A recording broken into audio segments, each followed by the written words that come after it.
जाने जहां के देखने और चाहने वालों को अस्सलाम वालेकुम। मनूर का रिश्ता तो टूट गया है।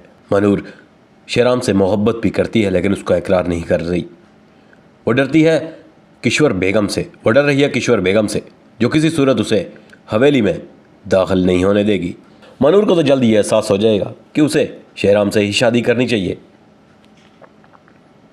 लेकिन किश्वर बेगम भी शेराम के सामने खड़ी हो गई है। वो शेराम से ये कहती है कि मैं सोच भी नहीं सकती थी कि तुम अपने भाई के खिलाफ इस हद तक जा सकते हो।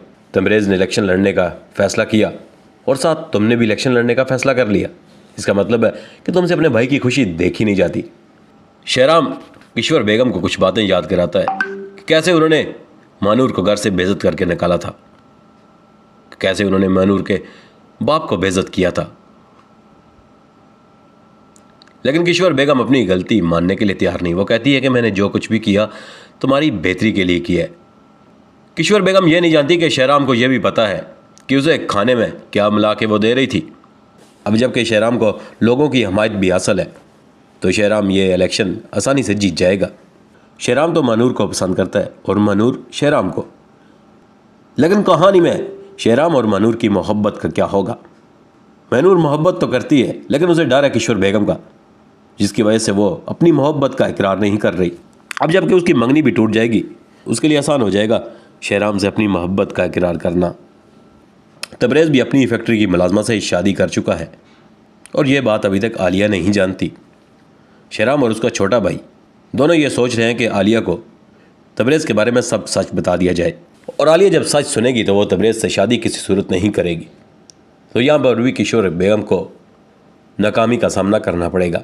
किश्वर बेगम ने जो अपनी झूठी शान शौकत बनाई है वो जल्दी ख़त्म होने वाली है। उसका छोटा बेटा तो शेराम के साथ है, तबरेज़ जो कि किसी के साथ भी नहीं। ना तो वो अपनी माँ की सुनता है और ना किसी और की।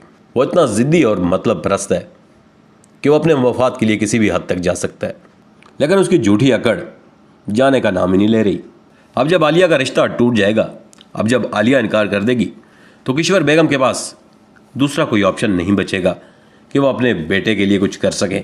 और जब किश्वर बेगम को यह पता चलेगा कि तबरेज़ तो शादी कर चुका है तो इस बेचारी की क्या हालत होगी। नाज़रीन, कहानी मज़ीद दिलचस्प और सनसनीखेज़ होती जा रही है, जहाँ एक तरफ किश्वर बेगम की लालच जो दौलत की खातर किसी भी हद तक जा सकती है, जिसने ना तो अपने शौहर को माफ़ किया और ना ही अपने सौतेले बेटे को माफ़ कर रही है। उससे इतनी नफ़रत करती है कि वो उसे देखना पसंद नहीं करती और उसकी अपनी औलाद भी उसके कंट्रोल में नहीं।